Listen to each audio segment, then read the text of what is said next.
Nous disions Apocalypse, chapitre 12.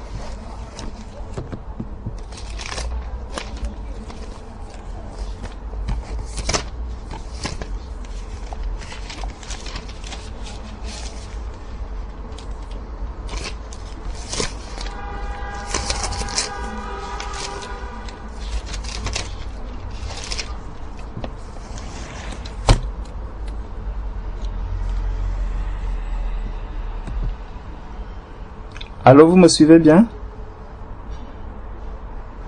Oui, frère. Ok. Gloire à Dieu.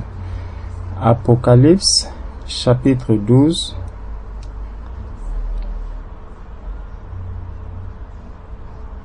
Verset 9. Et il fut précipité, le grand dragon, le serpent ancien, appelé le diable et Satan, celui qui séduit toute la terre. Il fut précipité sur la terre, et ses anges furent précipités avec lui. Donc, la parole de Dieu nous révèle ici que le diable a été précipité.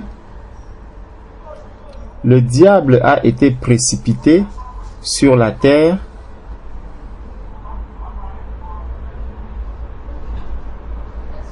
Et il n'a pas été précipité seul, mais il a été précipité avec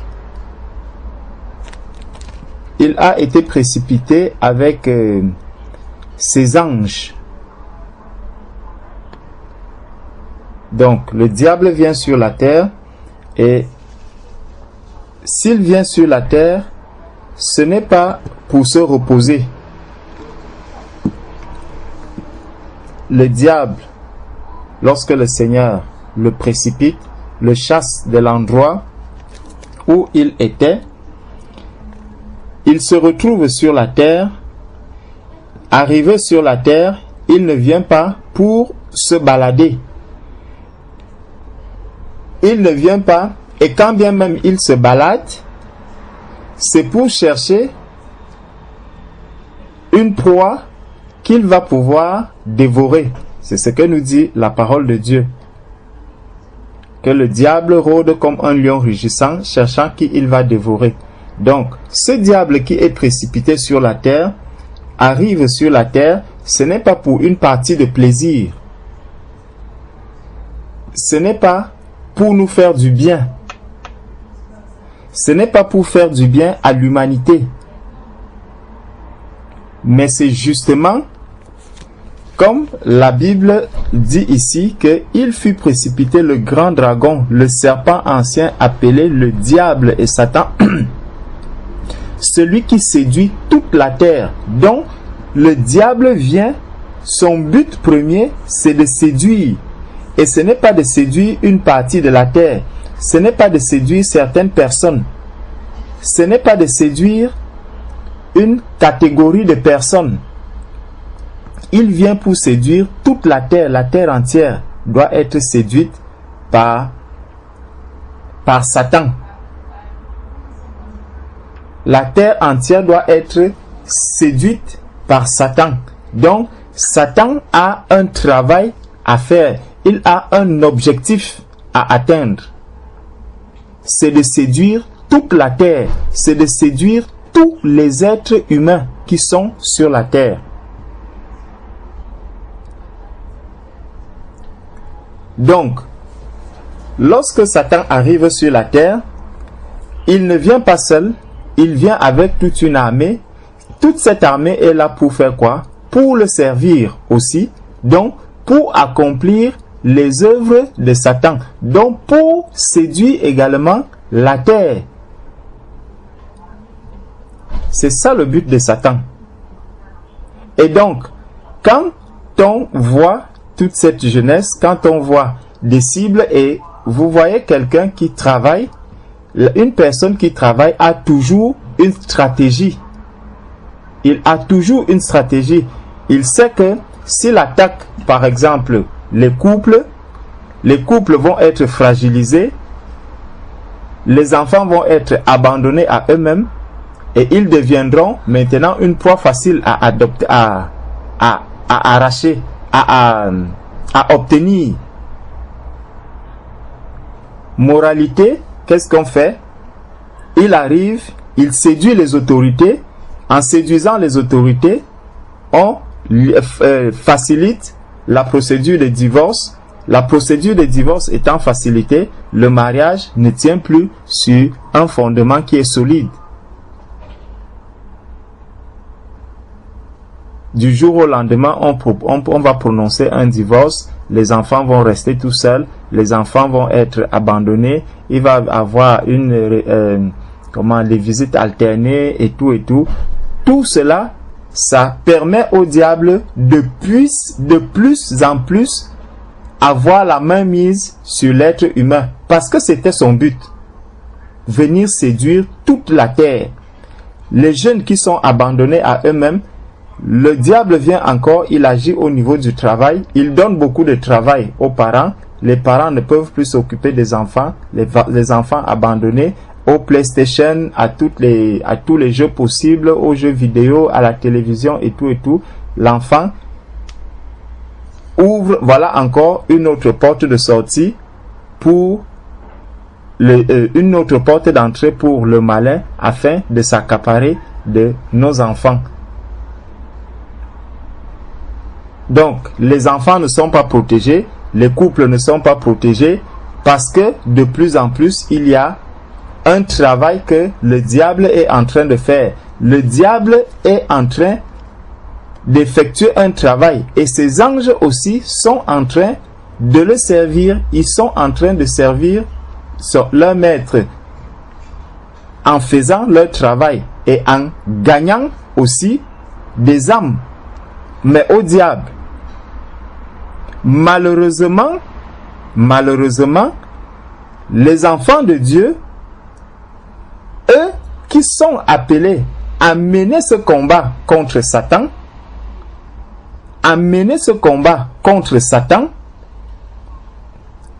sont un peu, comment je peux dire cela, ils sont comme des simples spectateurs face à la désolation, face à tout ce qui se passe.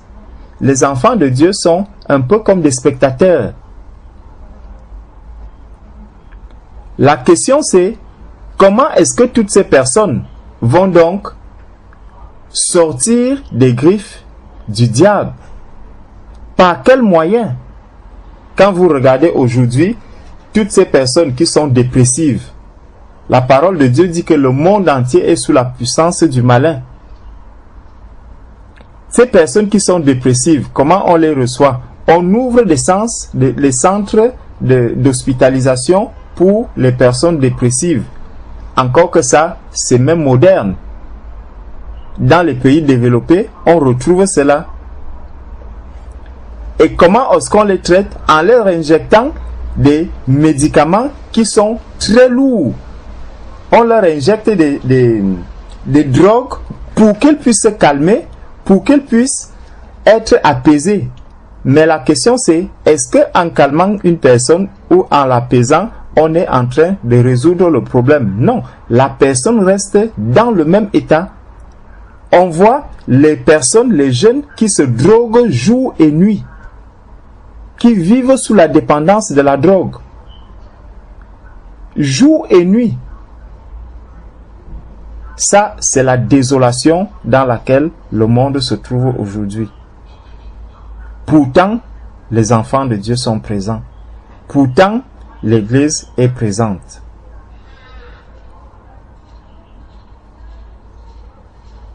La question c'est, quand le Seigneur m'a donc appelé, quand aujourd'hui je dis, je suis enfant de Dieu. Je suis devenu enfant de Dieu. La question c'est, à quoi est-ce que ce titre-là, à quoi est-ce qu'il me sert? À quoi est-ce que ce titre-là me sert?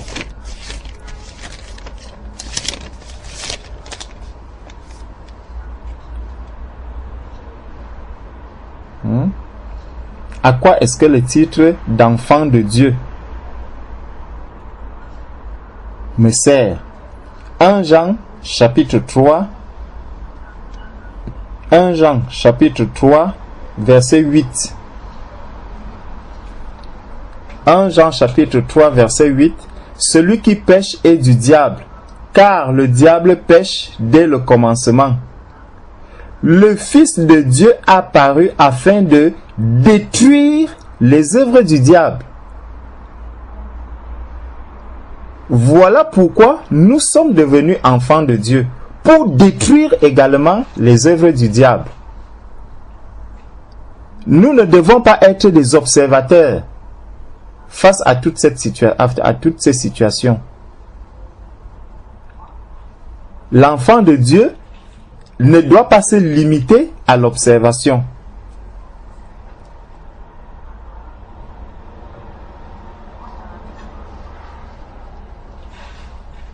Ayant fait le constat, ayant fait le triste constat de la situation dans laquelle le monde se trouve aujourd'hui, quand vous regardez un peu, ici, on va parler de la dépression, ici, on va parler, par exemple, des divorces. Ça, c'est encore des thèmes qui sont peut-être modernisés, on peut dire modernisés.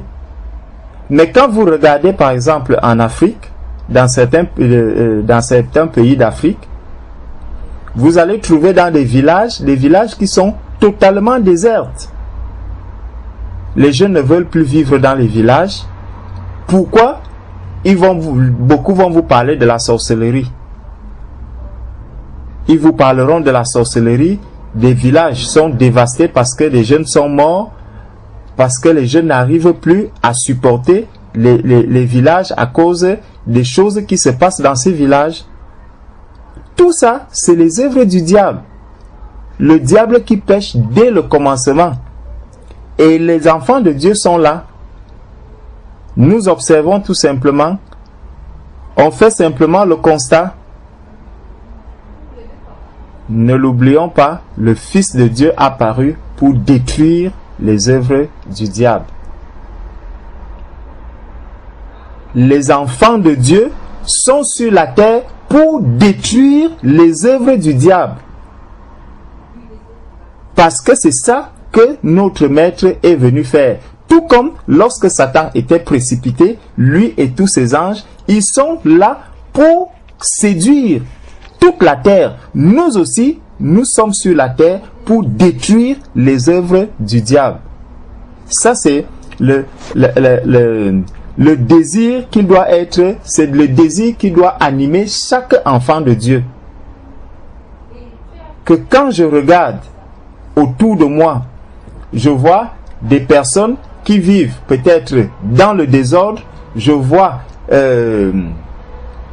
toutes ces entités qui s'élèvent à gauche, à droite, dans les villes où nous habitons, là où nous nous trouvons, nous voyons tous ces désordres, même dans nos propres familles, nous voyons ces désordres. Tout ça, c'est les œuvres du diable. Ne fermons pas les yeux sur ces choses. Ne fermons pas les yeux sur ces...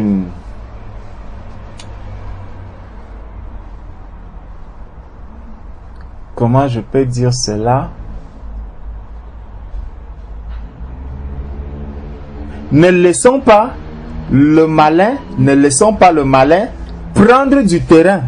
Et même s'il a déjà pris du terrain, il faudrait que lorsque les enfants de Dieu arrivent, que les enfants de Dieu puissent réduire l'espace qui a déjà été envahi par le diable. Le Fils de Dieu est paru pour détruire les œuvres du diable. Donc, chaque enfant de Dieu que nous sommes doit pouvoir mener ce combat afin de détruire aussi les œuvres du diable. Afin de détruire les œuvres du diable. De sorte que là où il y a là où il y a, par exemple, des questions, des problèmes de dépression, comme ceux qui sont là, qu'est-ce que nous devons faire? Tout enfant de Dieu est appelé à servir le Seigneur. Il est appelé à faire un travail dans le Seigneur. C'est pour ça que le Seigneur nous dit, déjà le Seigneur nous rappelle que nous sommes sauvés par grâce. Ce n'est pas parce qu'on fait ce travail-là que l'on est sauvé. Prenons Éphésiens. Parce que il ne faudrait pas que quelqu'un puisse dire par la suite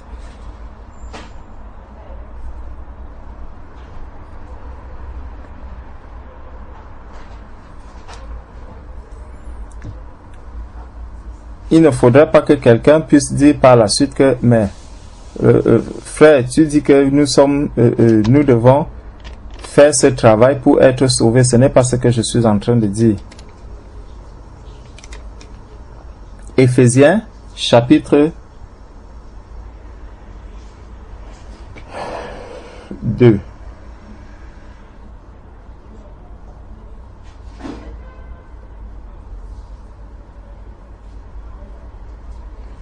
Éphésiens chapitre 2. Vous étiez morts par vos offenses et par vos péchés. Nous étions morts par nos offenses et par nos péchés. Ça veut donc dire que avant, nous étions sous la puissance de Satan. Nous étions la cible de Satan. Nous étions des serviteurs de Satan. On servait Satan. Et comme on servait Satan, nous étions ennemis de Dieu. Nous étions ennemis de Dieu. Nous étions au service de Satan avant de rencontrer le Seigneur. Donc nous étions en train de boire la coupe de Satan. Vous étiez morts par vos offenses et par vos péchés, dans lesquels vous marchiez autrefois selon le train de ce monde, selon le prince de la puissance de l'air, de l'esprit qui agit maintenant dans les fils de la rébellion. Donc cet esprit agit maintenant dans les fils de la rébellion. Nous tous aussi, nous étions de leur nombre et nous vivions autrefois selon les convoitises de notre chair, accomplissant les volontés de la chair et de nos pensées. Et nous étions par nature des enfants de colère comme les autres. Donc, nous accomplissions les volontés de la chair et de nos pensées. Donc, on faisait ce que l'on voulait, ce que ma chair désirait, c'est ça que je faisais. Ce que mes pensées, ce que j'avais comme pensée charnelle, c'est ça que j'accomplissais. Donc, j'étais loin de Dieu. Ésaïe 53 nous dit, verset 6 nous dit, nous étions tous errants, chacun suivait sa propre voie. Donc, j'étais sur mon chemin à moi, j'avais mes pensées, les pensées des hommes. Ce sont ces pensées-là qui me conduisaient. C'est les projets personnels, ce sont mes projets personnels, les projets charnels que j'avais. Ce sont ces projets-là qui me conduisaient.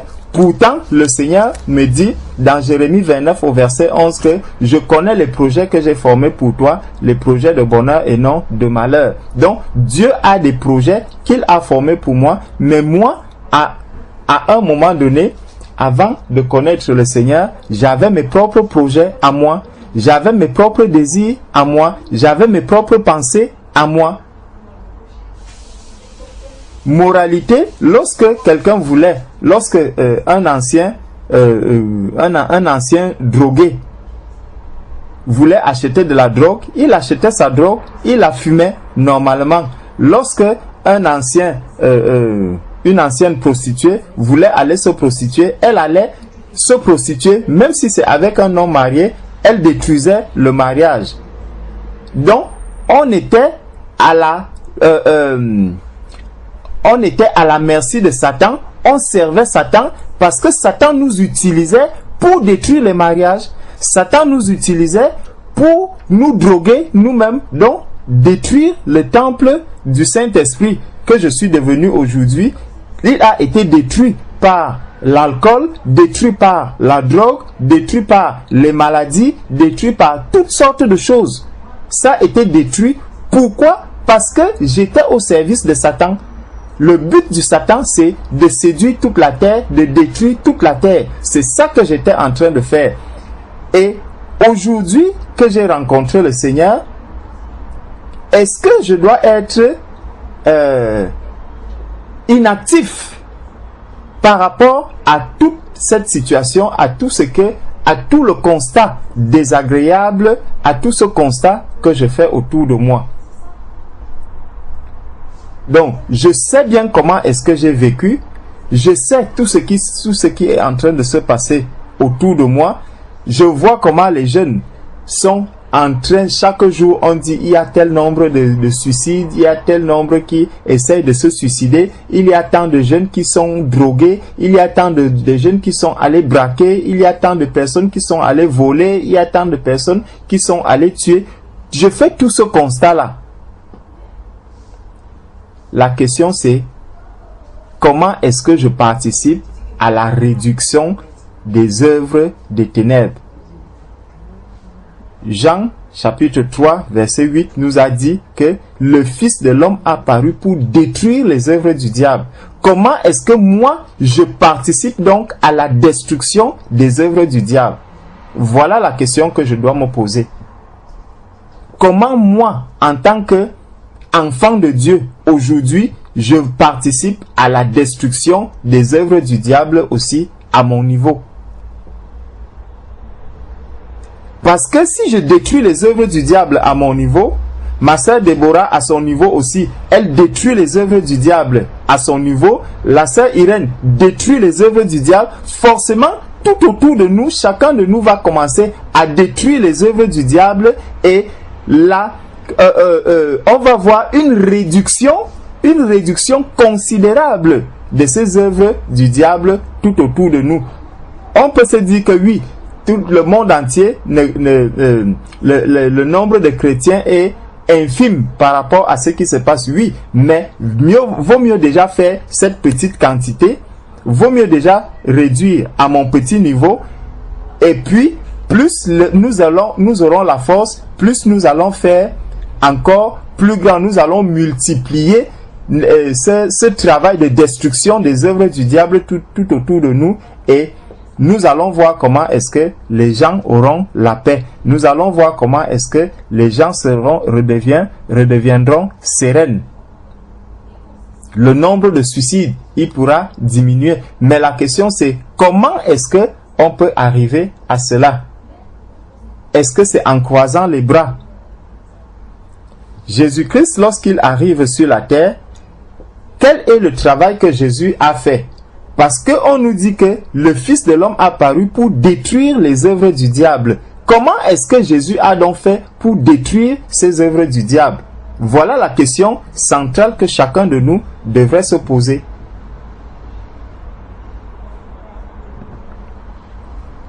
On était encore dans le livre d'Éphésiens.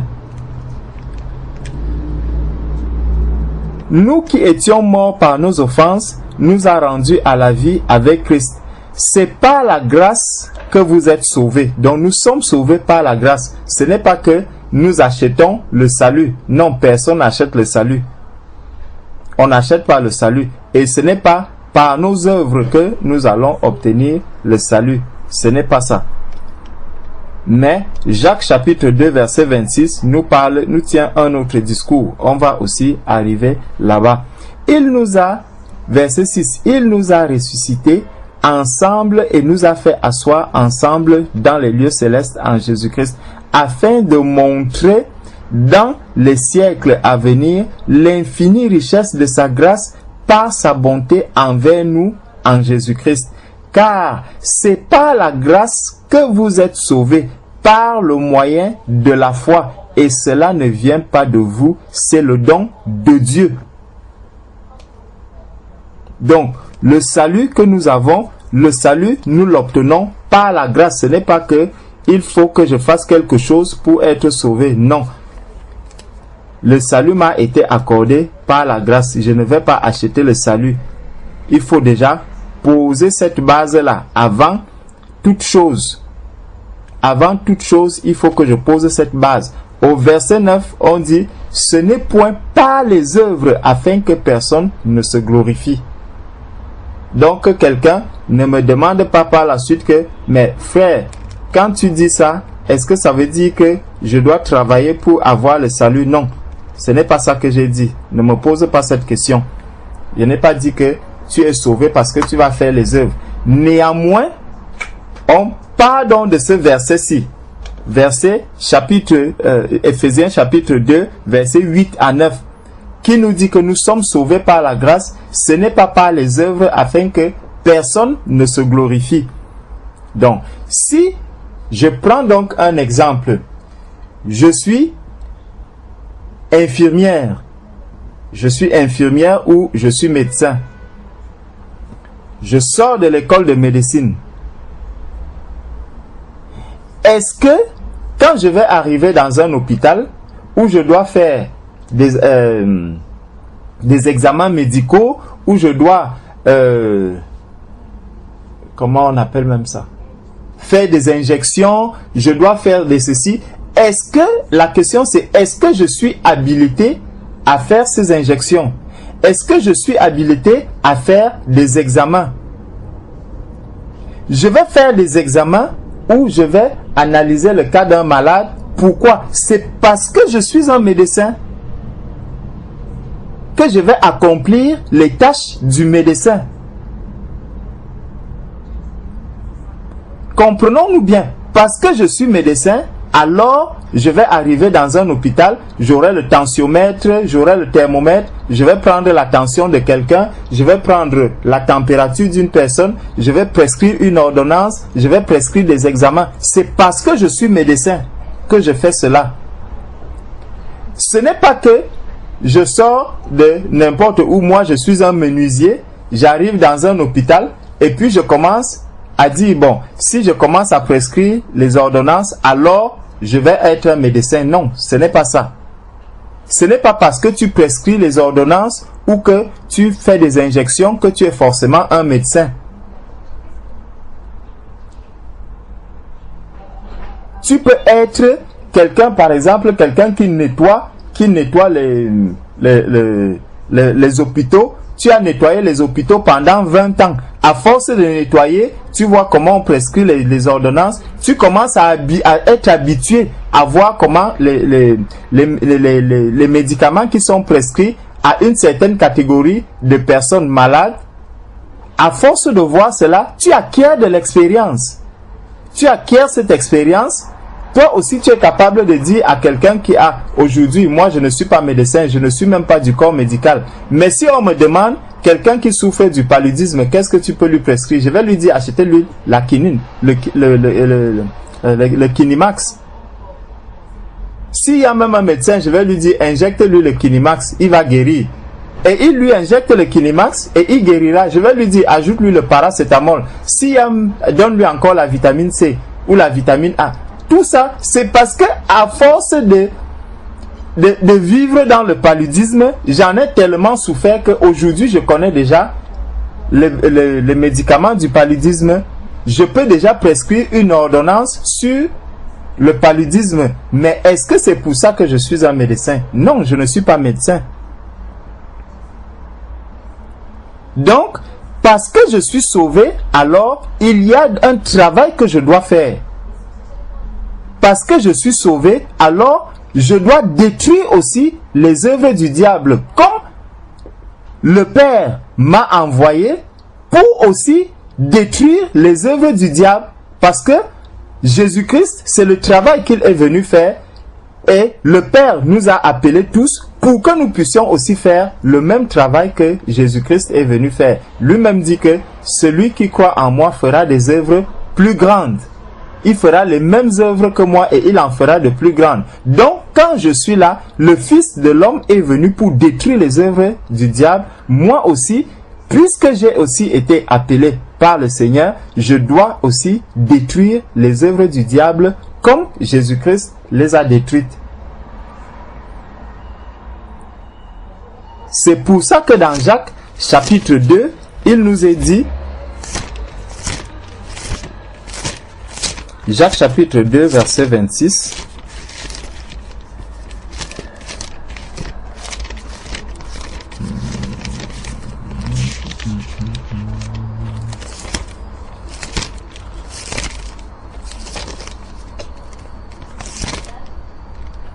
Excusez-moi, il est tellement chaud.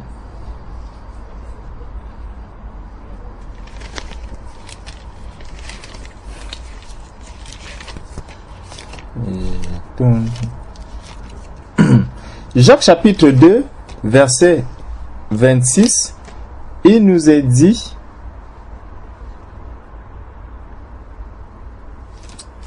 j'ai dit 26, Jacques chapitre 2,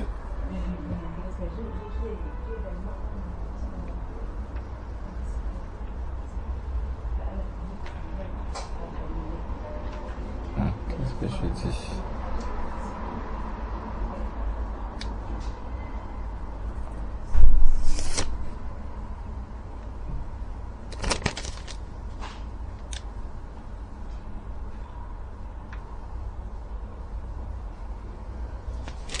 Jacques chapitre 2, commençons au verset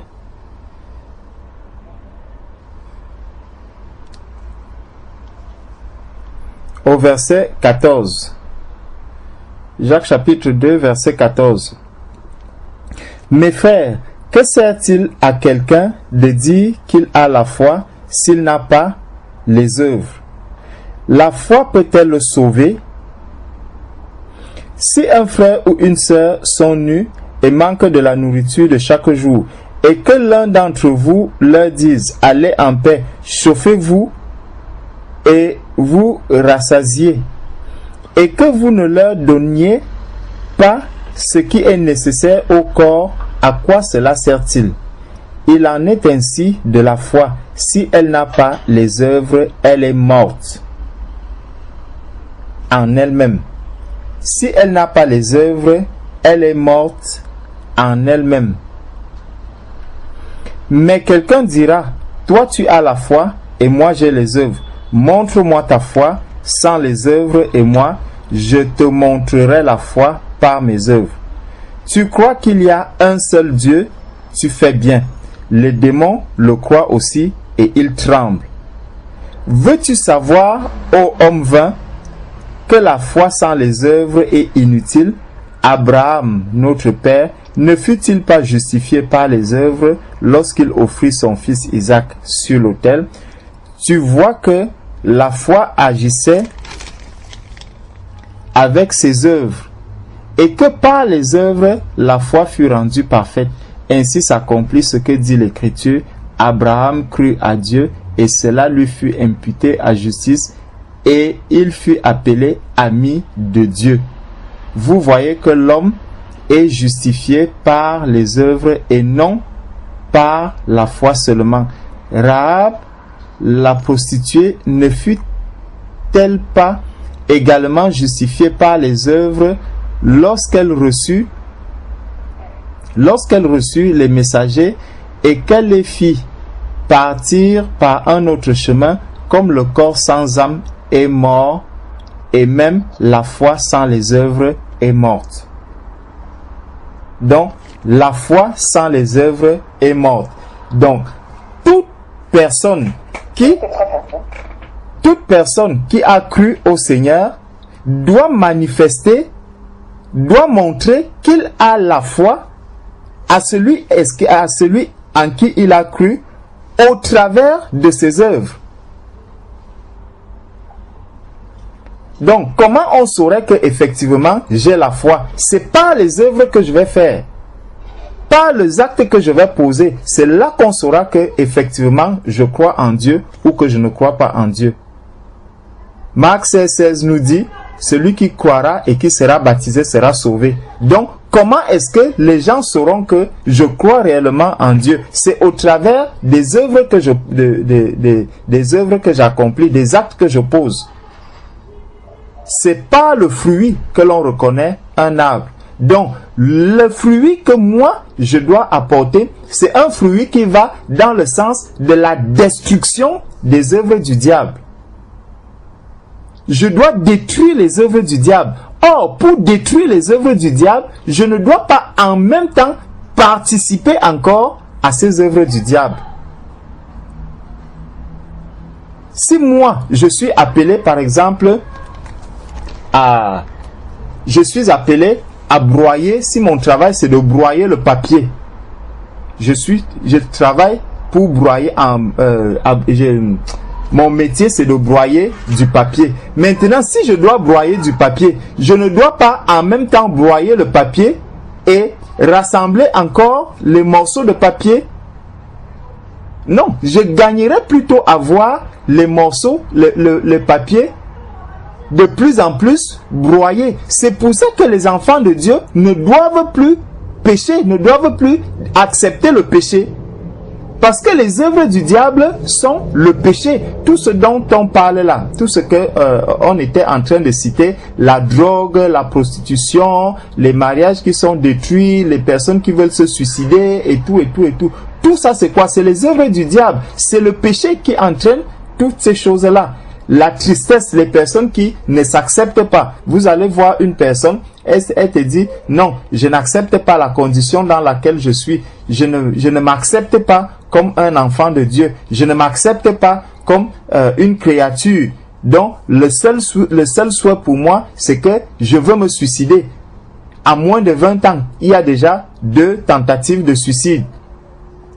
C'est parce que la personne ne s'accepte pas. C'est une œuvre du diable. C'est le péché. Et il faudrait, parce que la parole de Dieu dit que nous sommes des créatures merveilleuses. Nous sommes des créatures merveilleuses. Dieu, lorsqu'il a créé l'homme, depuis la création, la parole de Dieu nous dit que Dieu nous a créés à son image. Donc je dois être content quand je me regarde. Je dois regarder mon corps et je dis, je suis à l'image de Dieu, donc je dois me réjouir de cette image que je vois de moi-même. Je dois me réjouir de cette image. Donc si je ne me réjouis pas de cette image, c'est un péché devant Dieu. Et moi, je ne dois pas participer au péché. Voilà pourquoi les raisons pour lesquelles les enfants de Dieu ne doivent pas accepter de vivre dans le péché, parce que nous ne pouvons pas être en train de détruire les œuvres du diable et de participer encore aux œuvres du diable. Le Seigneur nous dit, ne participez pas au péché d'autrui. Même d'autrui, il ne faut pas que je participe. De quelque manière que ce soit, je dois m'éloigner du péché. Je dois éviter le péché. Parce que le péché est une œuvre du diable. Et le Fils de l'homme a paru pour détruire les œuvres du diable. Donc, comme moi aussi je suis engagé dans la destruction des œuvres du diable, il ne faudrait pas que je rende mon propre travail difficile. Je vais rendre le travail que je suis en train de faire difficile comment? En amenant encore les œuvres du diable sur mon chemin. C'est comme si on me demande de balayer une maison. Et au lieu de balayer la maison, avant de balayer la maison, je vais d'abord ramasser des grosses pierres. Je viens, je pose. Je vais ramasser toute la poubelle que les gens sont allés jeter à la déchetterie. Je viens, je pose à la maison et je dis, je vais maintenant faire le ménage.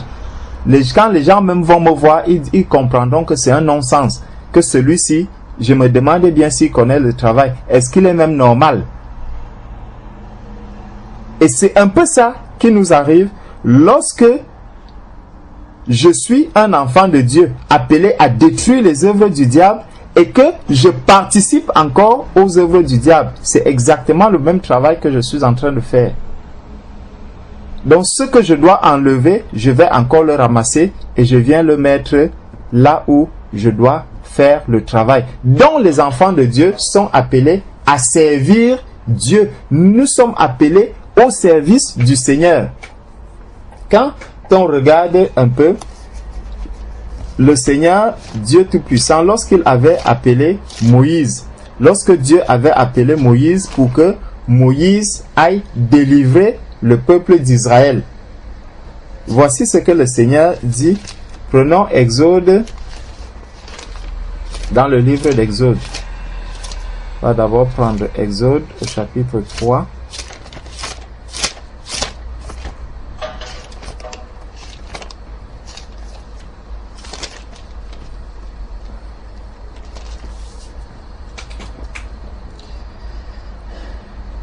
Exode chapitre 3.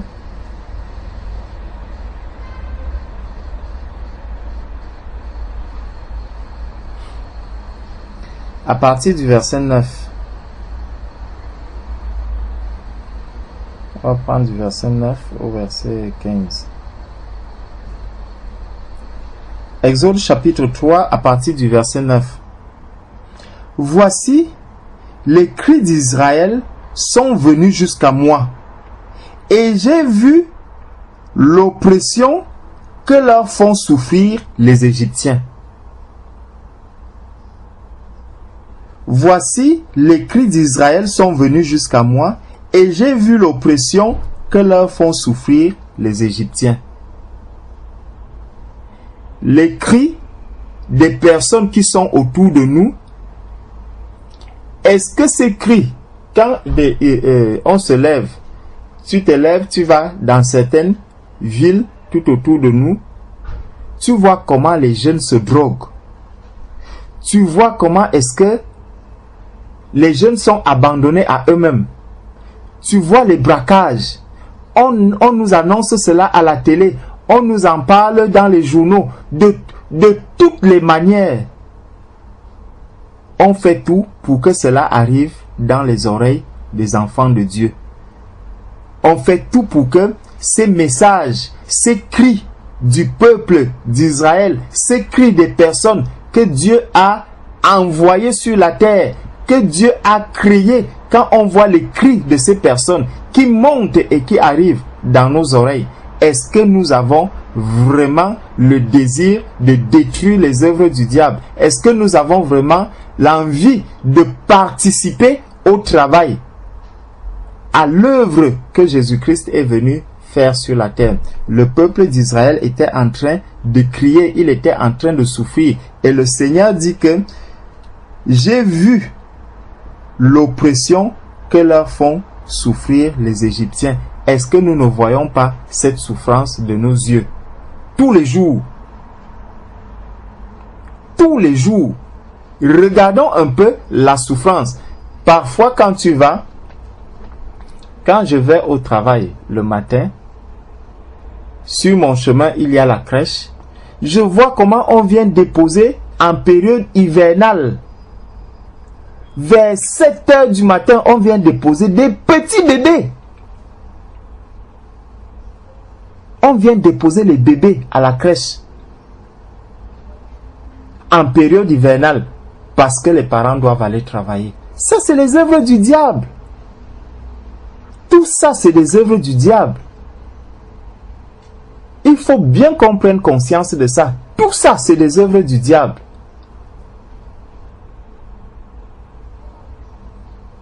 On peut trouver toutes les excuses qu'on veut. Non, le monde s'est modernisé. On va encore faire comment, ceci, cela.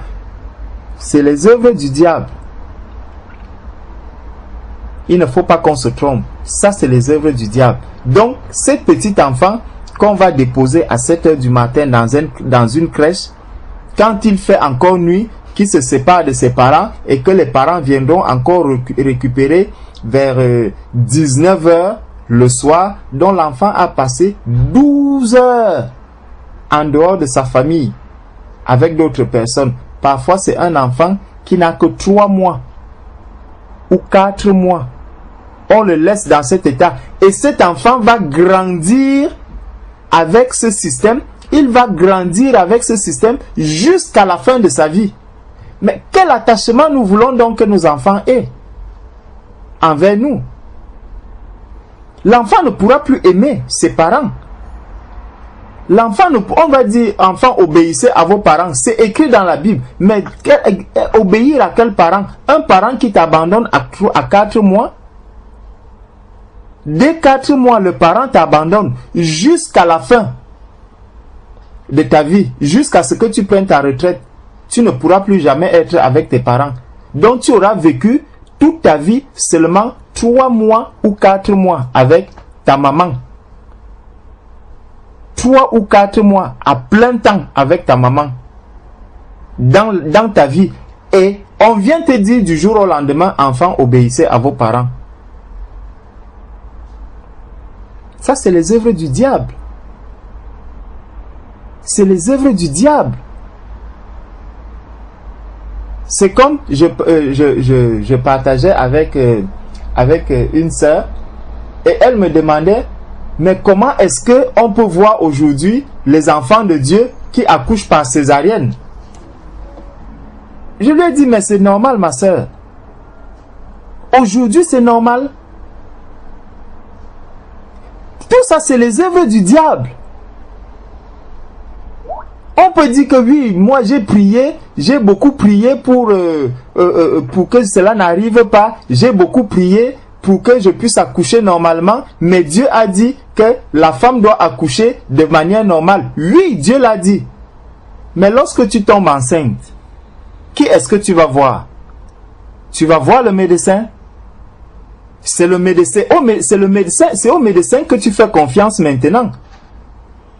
Tu vas voir le médecin, c'est lui qui établit le diagnostic, qui te dit que oui, tu es enceinte de 2 mois, tu es enceinte de 3 mois, et tous les mois maintenant, tu vas commencer à dépendre de ce médecin. Mais à la fin, tu attends le résultat qui vient de Dieu. Mais arrêtons de nous tromper. Arrêtons de nous tromper. Il y a le frère Patrick. Le frère Patrick qui demande qu'on l'ajoute. Attendez.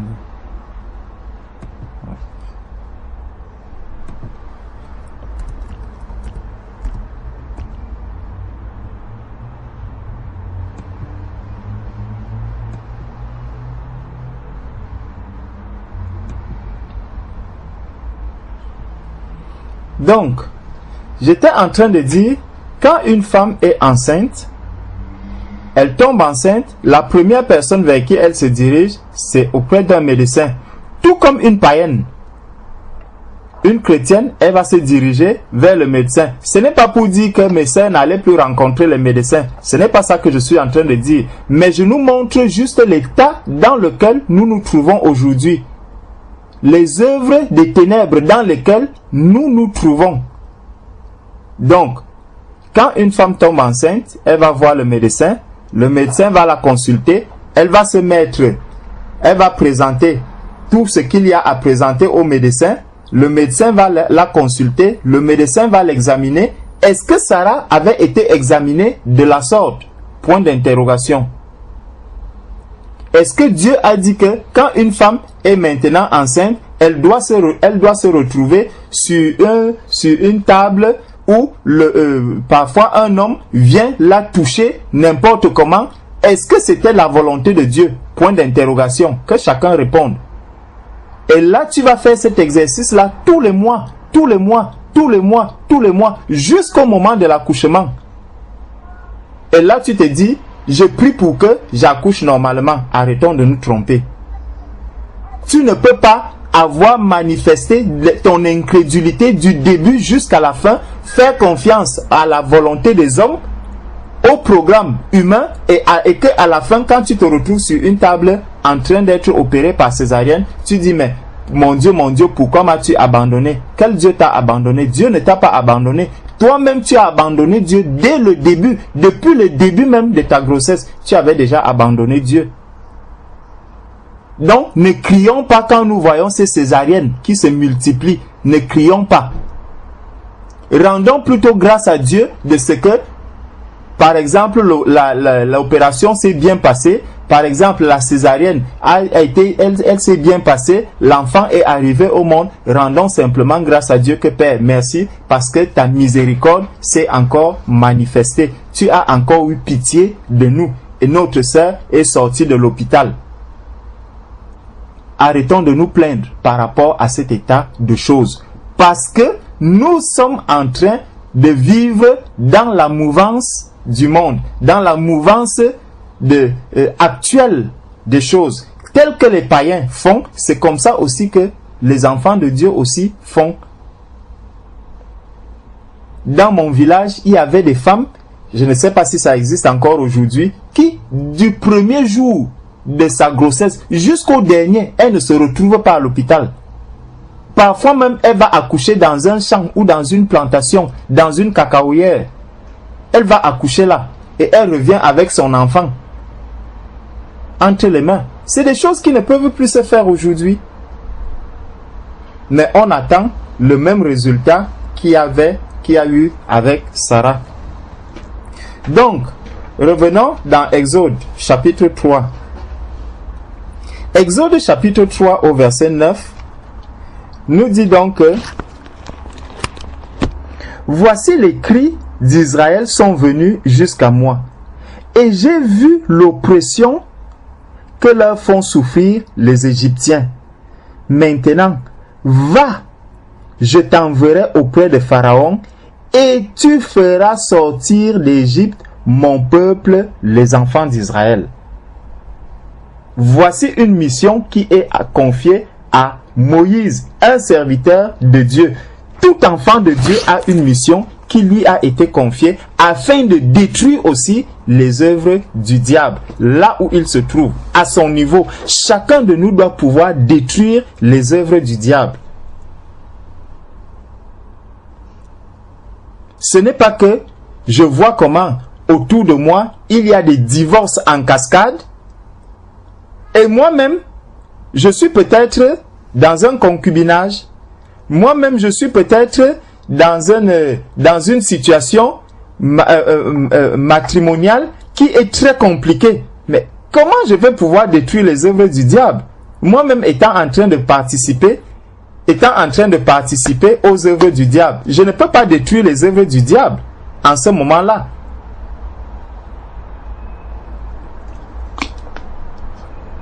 Quand on va parler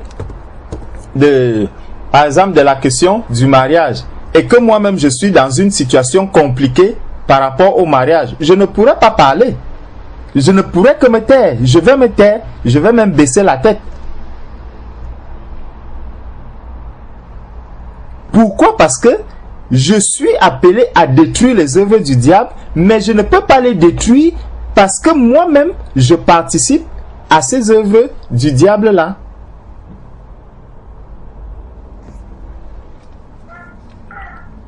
Donc, verset 11.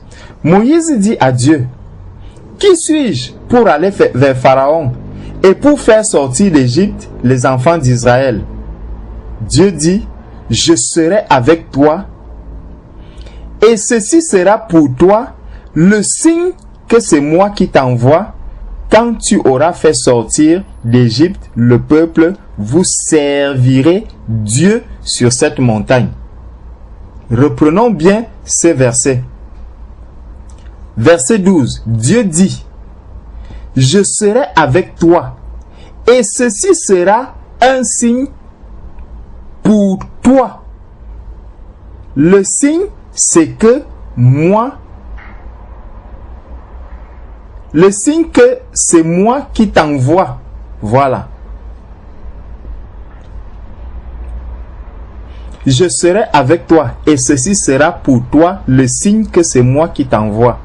Le Seigneur nous a dit dans Matthieu au chapitre 28, vers le verset 19, il dit, « Allez faire de toutes les nations les disciples, les baptisant au nom du Père, du Fils et du Saint-Esprit, et voici, je suis avec vous jusqu'à la fin des temps. » Je suis avec vous jusqu'à la fin des temps. C'est vraiment pour nous montrer que le service que le Seigneur avait confié ici à Moïse pour aller délivrer le peuple d'Israël dont le cri est monté jusqu'au Seigneur, c'est le travail aussi que le Seigneur confie à ses enfants que nous sommes pour venir sur là où nous nous trouvons, détruire aussi les œuvres du diable. Parce que ces œuvres font monter jusqu'à lui des cris, les cris des êtres humains, les cris de l'humanité. N'oublions pas l'histoire de Sodome et Gomorrhe. Lorsque Sodome et Gomorrhe étaient dans le summum du péché, ils commettaient toute l'iniquité qu'il y avait là-bas. Et Abraham a commencé à prier. Abraham priait pour ces villes. Abraham priait pour ces villes. Abraham priait pour ces villes. Et on avait vu à la prière de vendredi, on avait regardé un peu comment est-ce que dans Jérémie, on avait pris Jérémie 7. Alors, on va revoir cela.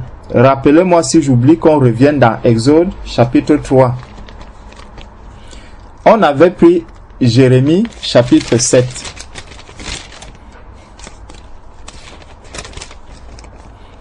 Donc, nous étions en train de dire de parler un peu de l'histoire de Sodome et Gomorrhe, ces deux villes.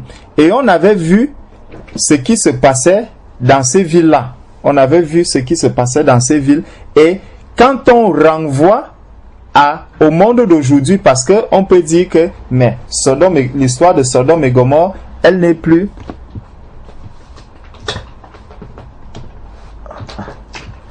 L'histoire de Sodome et Gomorrhe, elle, c'est une histoire qui est passée. Oui, c'est une histoire qui est passée, mais on voit que ce qui s'est passé à Sodome et Gomorrhe ne s'est pas arrêté simplement au niveau de ce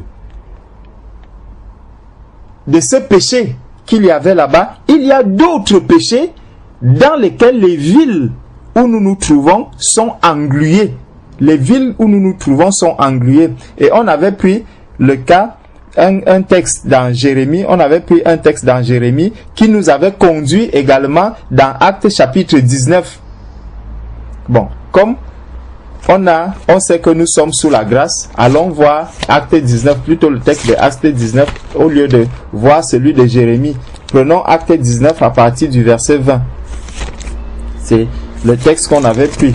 Au lieu qu'on parle de Jérémie chapitre 7, prenons Acte 19 à partir du verset 20.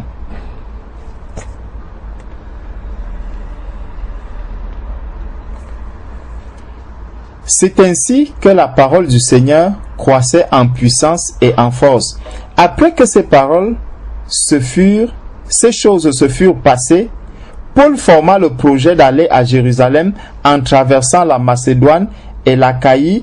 Quand j'aurais été là, se disait-il, il faut aussi que je voie Rome. Donc, il a un projet de continuer à faire un certain travail. Il veut continuer à travailler pour le Seigneur. Il veut accomplir le travail du Seigneur partout où il y a le besoin, partout où il y a la nécessité d'aller détruire les œuvres du diable.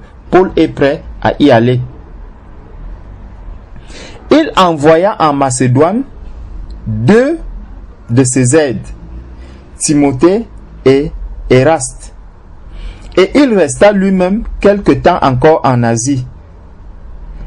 Il survint à cette époque un grand trouble au sujet de la voie du Seigneur. Un homme, nommé Démétrius, orfèvre, fabriquait en argent des temples de Diane. Et procurait à ses ouvriers un gain considérable. Il les rassembla avec ceux du même métier et dit: ô homme, vous savez que notre bien-être dépend de cette industrie. Si on s'arrête d'abord là, quand vous regardez un peu toutes ces personnes qui fabriquent et les croix, qui fabriquent les trucs qu'on affiche dans les églises catholiques là et tout le reste, vous pensez que c'est facile d'arrêter cette industrie? Non, il y a des personnes qui vivent uniquement de cette industrie. Il y a des lobbies qui vivent de cette industrie. C'est de ça qu'on est en train de parler ici. Donc ce n'est pas une œuvre qui peut s'arrêter du jour au lendemain, puisque c'est des personnes qui savent que c'est de cette industrie-là que leur vie dépend.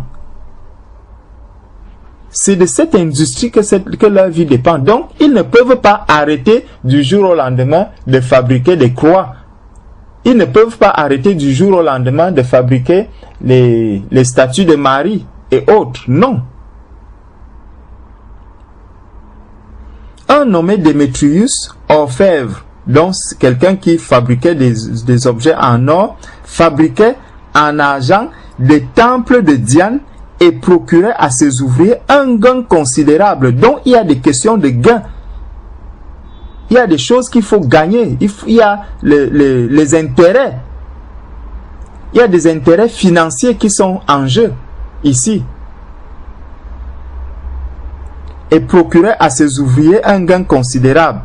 Il les rassembla avec ceux du même métier. Donc vous voyez, ils sont même en train de fusionner. Il y a toute une association, tout un travail profond des personnes qui s'asseyent. Ils réfléchissent comment est-ce que on peut multiplier même les statues de Marie. Maintenant, il faut créer des statues de Marie avec une autre forme, peut-être comme, bon, on sait que beaucoup de les noirs ne vont pas accepter Marie noire, Marie blanche, donc il faut aussi créer Marie noire. Il faut trouver un moyen avec de l'or pour pouvoir adapter quelque chose mélanger avec un produit pour que ça donne une forme noire ou une forme bronze ou ceci, pour que en Afrique aussi ça puisse passer. C'est des stratégies, c'est du marketing que les gens font pour simplement vendre leur histoire. Ils veulent vendre leur statut. C'est du commerce que qu'ils sont en train de faire. Donc, il les rassembla avec ceux du même métier et dit: ô hommes, vous savez que notre bien-être dépend de cette industrie. Et vous voyez et entendez que non seulement à Éphèse, mais dans presque toute l'Asie, ce Paul a persuadé et détourné une foule de gens en disant que les dieux faits de main d'homme ne sont pas des dieux. Donc c'est Paul maintenant qui est la cible. Il faut détruire maintenant le travail que Paul est en train de faire. Ce n'est pas, quand on regarde ici, c'est des personnes qui font du commerce, c'est des commerçants. Mais les commerçants s'opposent à la vérité de Dieu. Parce que Paul est en train de leur dire que, les dieux faits de main d'homme ne sont pas des dieux. Donc ce que vous êtes en train de faire là, comme aujourd'hui on dit, Marie que vous priez là, ce n'est pas Marie. Dieu n'a jamais demandé qu'on prie Marie. Mais comme ça fait du commerce, les gens ont multiplié les ouvrages sur Marie, mariologue, ceci. Ils ont fait tout. Il y a tellement du commerce, il y a un grand commerce qui s'est créé autour de la déesse, de cette Marie dont on parle que il est difficile aujourd'hui de pouvoir arrêter encore cette histoire de Marie. Au point de mettre à mal l'évangile, au point de mettre à mal les enfants de Dieu, de les persécuter même, à cause du commerce, à cause de l'industrie, à cause du gain. Donc, en disant que les dieux faits de main d'homme ne sont pas des dieux, le danger qui en résulte, ce n'est pas seulement que notre industrie ne tombe en discrédit, c'est encore que le temple de la grande déesse Diane ne soit tenu pour rien. Ne soit tenu pour rien. Donc, quand les catholiques entendent que l'histoire de Marie là, ce n'est pas vrai, on commence à bombarder dessus, bombarder. Ils se disent, hey, si on accepte que l'histoire de Marie là n'est pas vraie, même les temples catholiques, ils n'auront plus de sens. Parce que c'est Marie qui fait la force de l'église catholique. La prière à Marie, c'est elle qui fait la force de l'église catholique. Donc si la mariologie tombe déjà, si tous les catholiques arrivent à comprendre que vous ne devez pas prier Marie, s'ils arrivent à l'accepter, ils tous vont sortir de l'église catholique. Parce que c'est la seule différence qu'il y a entre par exemple les églises protestantes, les églises évangéliques et l'église catholique. L'église catholique tient les gens par Marie, par la sensibilité à la mariologie. Ils disent que comme c'est la mère de Jésus, alors il faut la prier. Il y a les statuts de Marie. Donc si les statuts de Marie n'ont plus de sens et que les yeux s'ouvrent sur tous les catholiques que les statuts de Marie n'ont pas de sens, les gens vont sortir de l'église catholique va se vider. Alors, il ne faut pas que cette église se vide. Et comme elle tient sur Marie, alors, peu importe ce que vous allez dire, la mariologie va rester. Marie doit demeurer pour que l'église catholique puisse rester. Sinon, les temples n'auront plus de sens. Les temples catholiques, les cathédrales, elles n'auront plus de sens.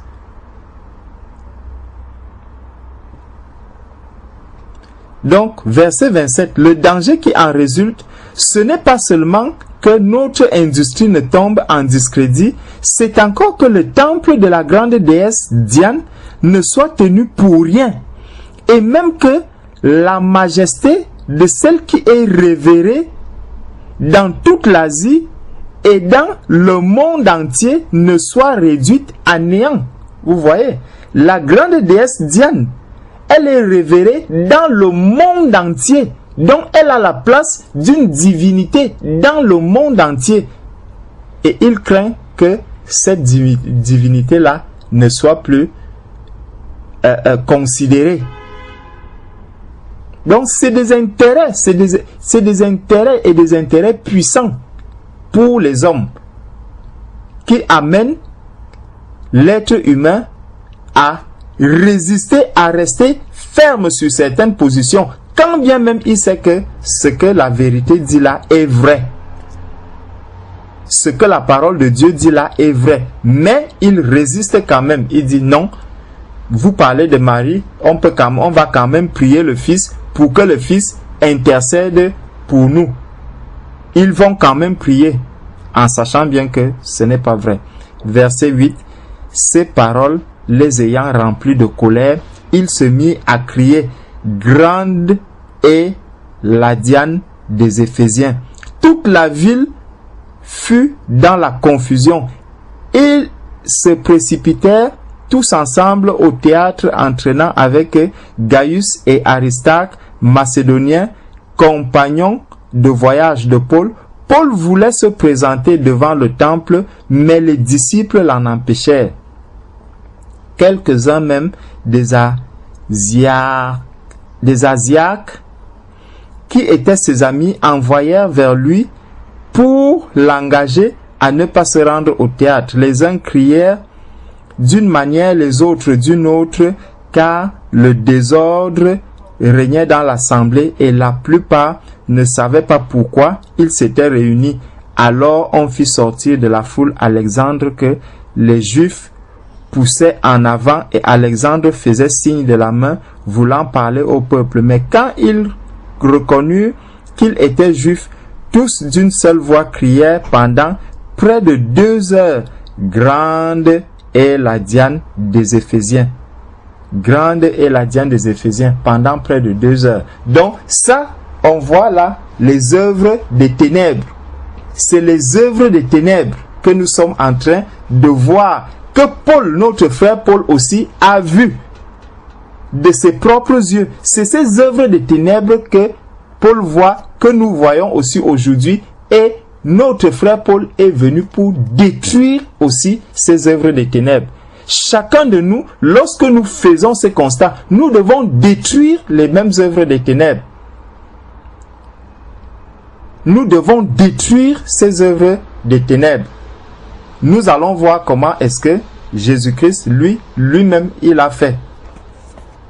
Le moment venu. Parce que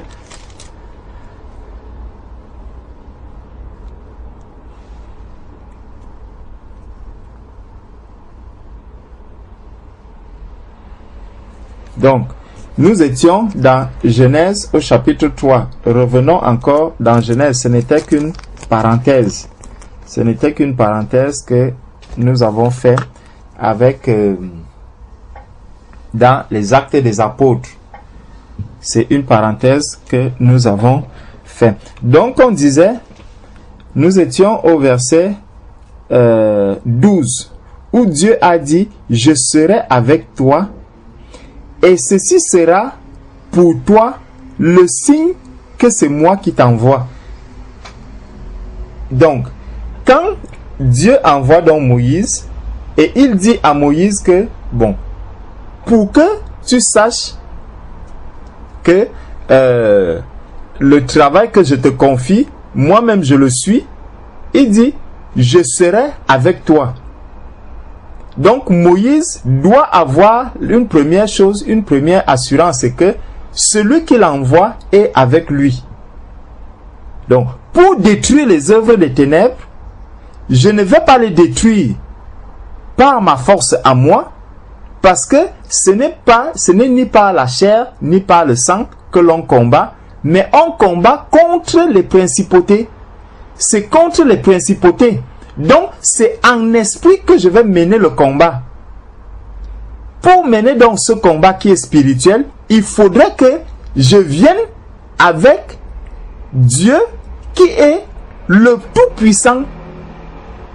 C'est le Tout-Puissant qui peut venir et détruire ces œuvres des ténèbres. Mais quand moi-même déjà, en tant qu'enfant de Dieu, je commence à douter du fait que Dieu est avec moi, il est difficile que je mène le combat. Parce que je vais croire que je vais mener le combat par mes propres forces. Je vais croire que je vais mener le combat par mes propres forces. Et si je vais mener ce combat par mes propres forces, forcément, je vais perdre ce combat. Parce que moi, je vais chercher à mener le combat par la chair. Pourtant, ce n'est ni par la chair, ni par le sang que nous devons mener le combat, mais c'est en esprit. Tel que nous adorons Dieu en esprit et en vérité, c'est comme ça aussi que les combats que nous allons mener seront des combats en esprit.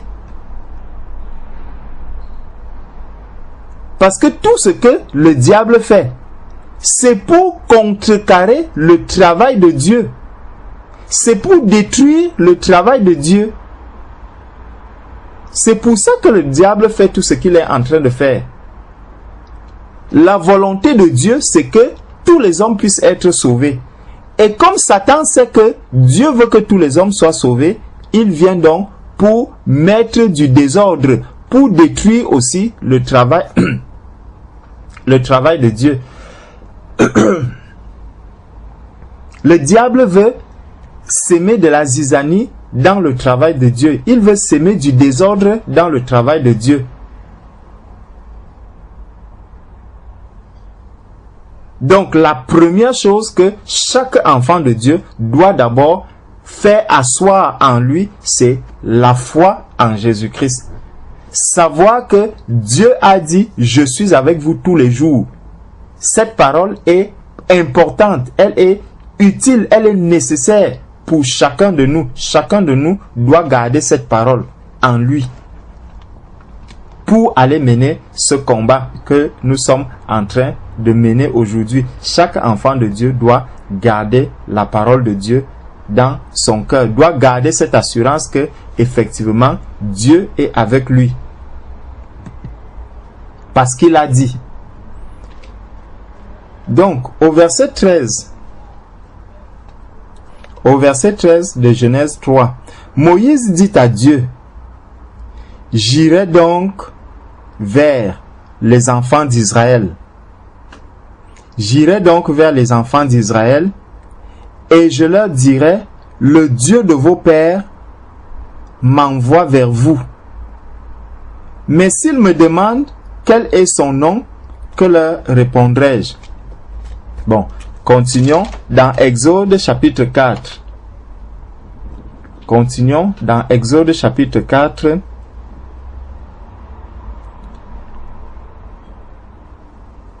À partir du verset 22. Là, Moïse est revenu en Égypte. Verset 22. Tu diras à Pharaon, ainsi parle l'Éternel. Israël est mon fils, mon premier-né. Je te dis, laisse aller mon fils, pour qu'il me serve. Si tu refuses de le laisser aller, voici, je ferai périr ton fils, ton premier-né. Donc, le Seigneur vient délivrer, il vient dire à Pharaon que tu dois laisser aller mon fils, mon premier-né, pour faire quoi? Pour qu'il aille me servir. Pour qu'il aille me servir. Donc, le Seigneur nous appelle à le servir. Le Seigneur nous a appelés dans son royaume pour que nous soyons à son service. Ce n'est pas pour croiser les bras. Ce n'est pas pour attendre que la manne tombe du ciel. Même quand la manne tombe du ciel, il faut quand même sortir pour aller ramasser cette manne. Nous devons détruire les œuvres du diable. Pour détruire les œuvres du diable, il y a quelque chose que nous avons à faire. Ce n'est pas en restant sur place, ce n'est pas en croisant les bras que nous allons détruire les œuvres du diable. Il va falloir toute une organisation. Il va falloir des personnes qui vont passer du temps dans le jeûne, mortifier la chair, pour que les âmes qui sont là-bas, les personnes qui sont en souffrance, puissent accepter qu'on leur parle du Seigneur. Il va falloir mettre les genoux à terre, jeûner pour ces personnes, jeûner pour la jeunesse, pour que la jeunesse puisse avoir le cœur sensible à la parole de Dieu. Il faut qu'il y ait des personnes qui sont préparées, qui se sont engagées vraiment à ce travail, qui vont jeûner, qui vont prier, qui vont pleurer devant le Seigneur, pour que les cœurs, juste les cœurs, pour que les cœurs soient sensibles. Je ne dis pas encore que pour que les personnes aillent leur parler du Seigneur, non, pour que leur cœur déjà s'attendrisse, pour que Dieu prépare les cœurs de ces jeunes-là, afin que, au moment où il y aura des personnes pour aller leur parler, qu'ils soient prêts à recevoir la parole de Dieu. Donc, il faut préparer le cœur. C'est pour ça que Dieu, quand on lit depuis Genèse, Exode 3 jusqu'à 4, on voit tout un travail qui est fait, où le Seigneur va appeler, il va dire, appelle les anciens, parle aux anciens, fais ceci. Donc, il y a les cœurs qui sont en train d'être travaillés. Il y a un travail préliminaire qui est en train d'être fait avant que on ne leur dise, bon, voici, on doit partir. Donc, il y a tout un combat qui doit être mené. Il y a un travail préparatoire, un travail préliminaire qui doit être fait avant tout cela.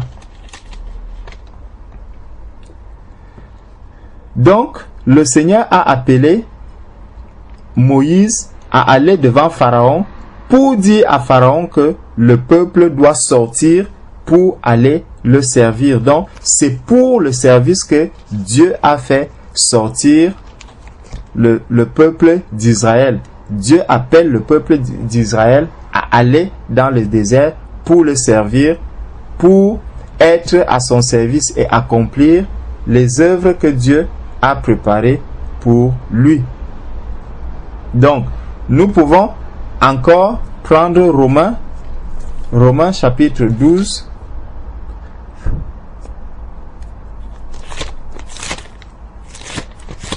Si nous prenons dans le livre de Romains,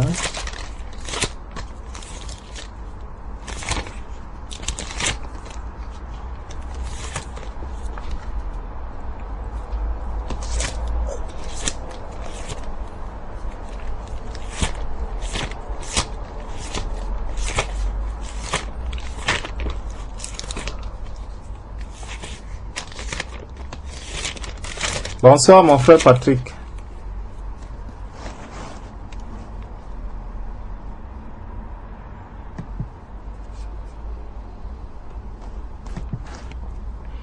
Que le Seigneur te fortifie au boulot.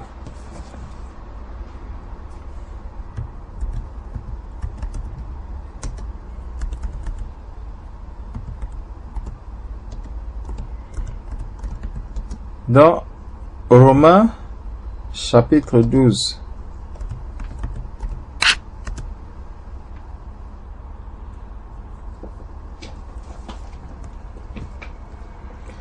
Romains chapitre 12 à partir du verset 1. Je vous exhorte donc, frères,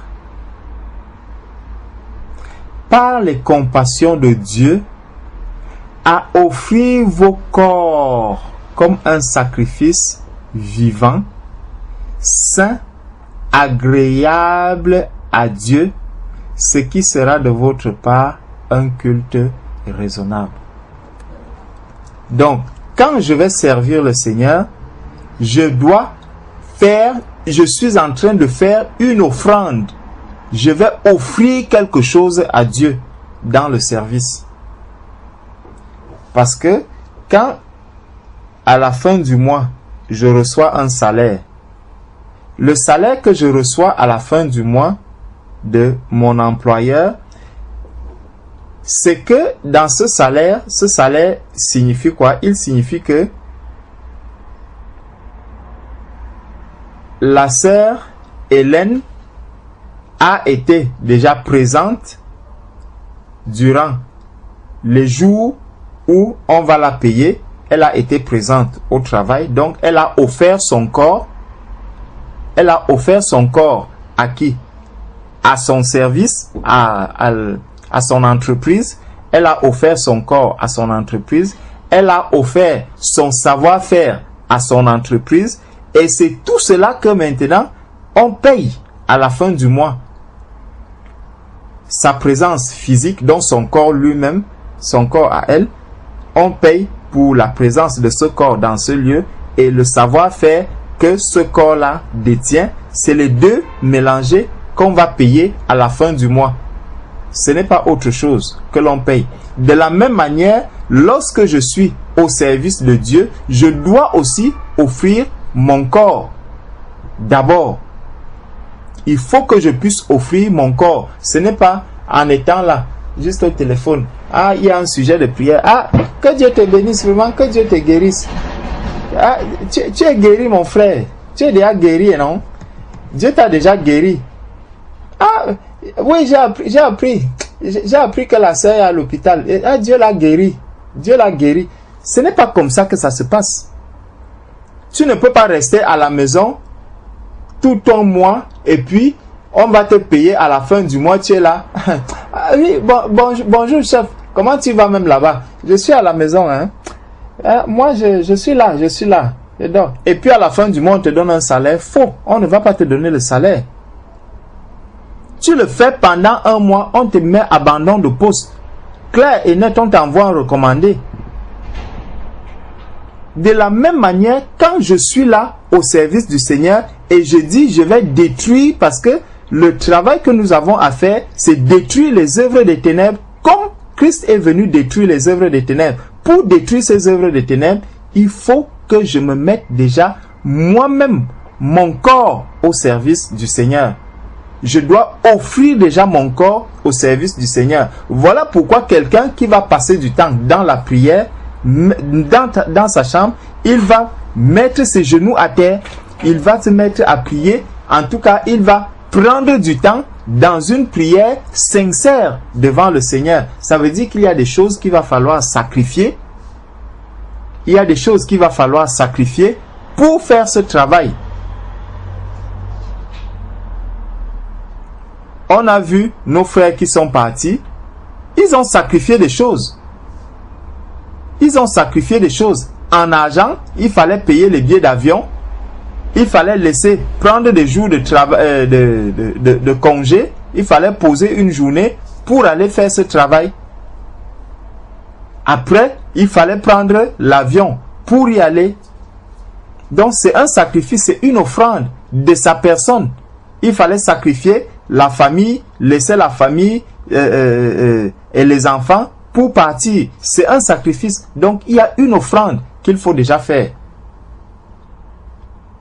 Le Seigneur dit, je vous exhorte donc, frères, par les compassions de Dieu, à offrir vos corps comme un sacrifice vivant, saint, agréable à Dieu. Il ne faudrait pas que ce soit dans la tristesse. Que quand on va dire, les frères là, si je n'envoie pas aussi mon ma prière sur le forum, ils vont dire que telle sœur, elle ne prie jamais pour les gens. Non, n'envoie même pas sur le forum, mais toi, prie chez toi.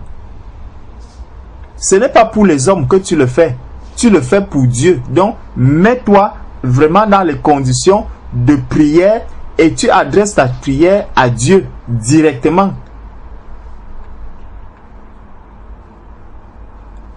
Mais pour détruire les œuvres des ténèbres, il faut rester au pied du Seigneur. Il faut rester accroché au Seigneur.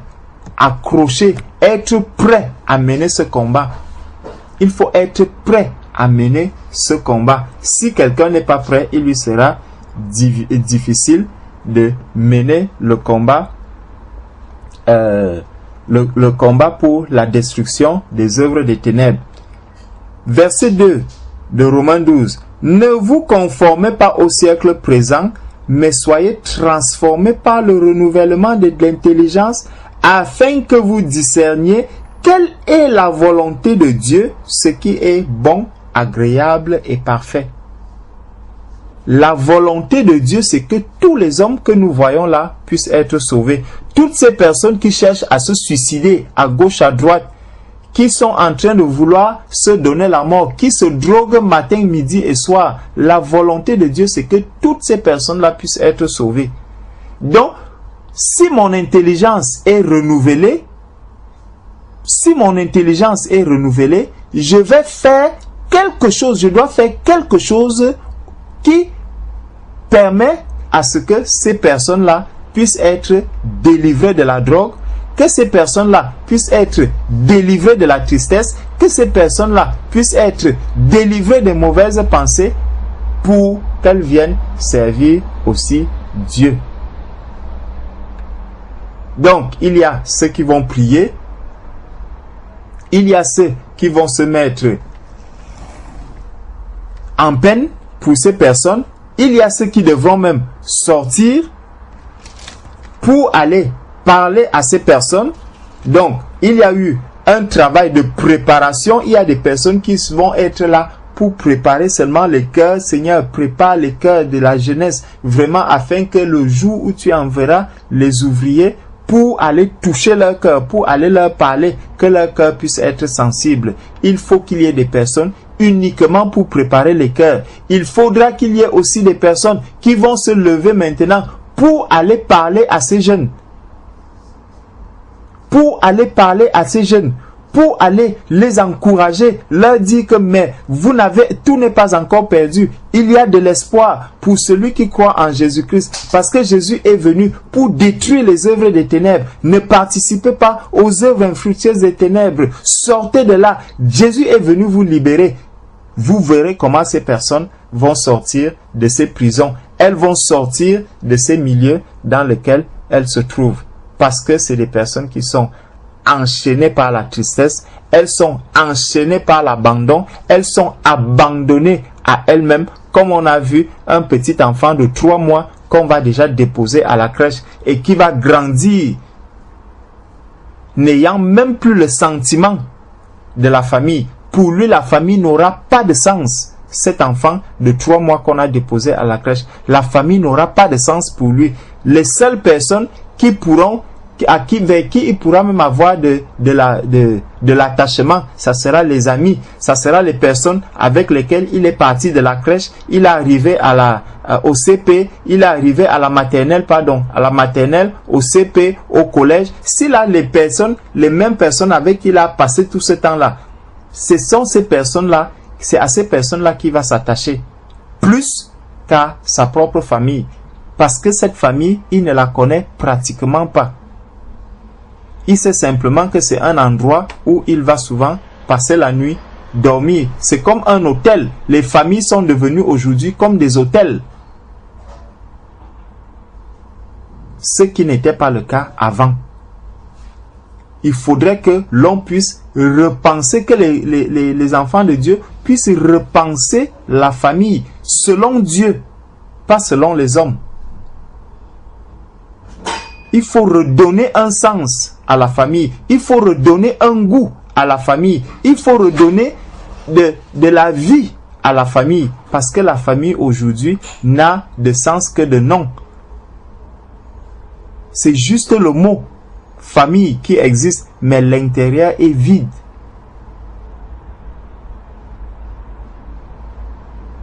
Je me rappelle lorsque nous étions petits, quand les grandes vacances arrivaient, tout le monde allait au village. Tout le monde allait au village retrouver les grands-parents et on restait là durant toutes les grandes vacances. Ça permettait qu'on se connaissait, ça permettait qu'on se partageait des expériences, ça permettait que les cousins, les cousines, on se connaissait tous. On se connaissait tous, on vivait vraiment dans le cadre familial. Tu étais content de savoir que, ah, voilà les grandes vacances qui arrivent, je vais bientôt aller au village. Je vais bientôt aller au village, je vais aller retrouver tel, je vais aller retrouver tel, on va se retrouver, on passe tous des mois entiers à causer, des mois entiers à aller au champ, des mois entiers à chanter. Celui-ci a appris dans son école, on chantait ceci. Nous tous, nous allons apprendre cette chanson-là et on va commencer. À la fin des vacances, je connais déjà les chants que mon cousin, qu'on leur apprenait dans son école, lui aussi connaissait les miens. Mais aujourd'hui, quand les vacances arrivent, c'est que je vais aller à Nice, je vais aller à la plage. Tu te retrouves à la plage, tu es là avec ton père et tes deux enfants. Le père est au téléphone, la maman est au téléphone, les enfants jouent avec le sable. C'est le sable qui devient ses frères. C'est le sable qui devient sa famille. Quand il ressort de là, il s'assoit sur l'ordinateur pour regarder si on lui a envoyé des messages en journée. Ça c'est quelle vie? Où est donc le sens de la famille? Tout cela a été perdu. Moralité, on se retrouve aujourd'hui avec des jeunes gens, 15 ans, qui veulent se suicider. 18 ans, on dit qu'il a déjà deux tentatives de suicide. À 15 ans, on dit que ah, celui-là, est-ce que il est déjà, il est homo, à tel âge, il est déjà. Toutes ces œuvres de ténèbres, elles se manifestent parce que nous ne voulons pas nous-mêmes prendre conscience de la situation dans laquelle on se trouve aujourd'hui. On se laisse emporter par le travail, on se laisse emporter par la mouvance du monde, on se laisse emporter par tout ce que le monde nous offre et nos enfants sont abandonnés à eux-mêmes et après on va commencer à pleurer. Ah, priez pour mes enfants, priez pour mes enfants, vraiment ça ne va pas. Quand je suis à tel endroit, je vois comment les enfants des autres sont épanouis, les miens n'arrivent pas à s'épanouir. Mais la question c'est qu'est-ce que toi-même tu as fait pour que ces enfants puissent être épanouis? C'est des questions importantes que chacun de nous devrait se poser. Nous devons prendre conscience de la situation de nos familles. Nous devons prendre conscience des œuvres des ténèbres qui sont là autour de nous. Pour les détruire. Pour les détruire. Tu ne peux pas détruire les œuvres des ténèbres si tu te laisses emporter dans la mouvance du monde aveuglement. Non. Nous devons être vigilants. Nous devons suivre comment est-ce que les choses se passaient avec notre Seigneur et Sauveur Jésus-Christ. La parole de Dieu nous dit qu'il n'avait rien pour attirer les regards. Il n'était fixé sur rien d'autre que sur le Père. Ses yeux ne se portaient que sur le Père. Même s'il n'y a pas un endroit où poser la tête, comme nous dit Ésaïe 53, le Père le voyait. C'était la chose la plus importante. Mais aujourd'hui, nous vivons dans la mouvance du monde. Nous sommes emportés par le monde. Nous sommes conduits par les désirs du monde. Il y a donc une prise de conscience à prendre. L'Église doit prendre conscience qu'il y a un travail à faire. Nous devons véritablement servir le Seigneur pour que toutes ces œuvres des ténèbres puissent être détruites. Et alors, nous arriverons à la fin ayant dit vraiment, moi aussi, j'ai combattu à mon petit niveau, j'ai pu détruire ce que j'avais à détruire autour de moi Père, envoie encore des personnes pour prendre la relève. Envoie des personnes pour prendre la relève afin que le travail puisse continuer. Mais si moi-même déjà je ne détruis pas, quelle relève est-ce que je vais attendre? Donc, prenons conscience de tout ce qu'il y a autour de nous et que le Seigneur même nous aide à faire son travail. Amen.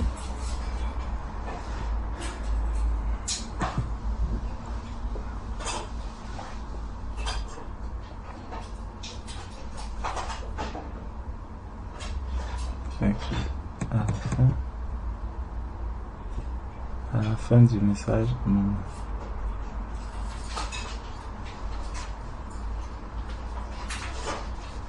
Amen. J'avais fini, mon frère, parce que juste à la fin, ça bloque. L'image était bloquée. Ah. Amen. Gloire à Amen. Dieu, parce que moi, ça m'a parlé de bout en bout, tout ce qui a été dit. Là, en plus, je suis avec ma maman.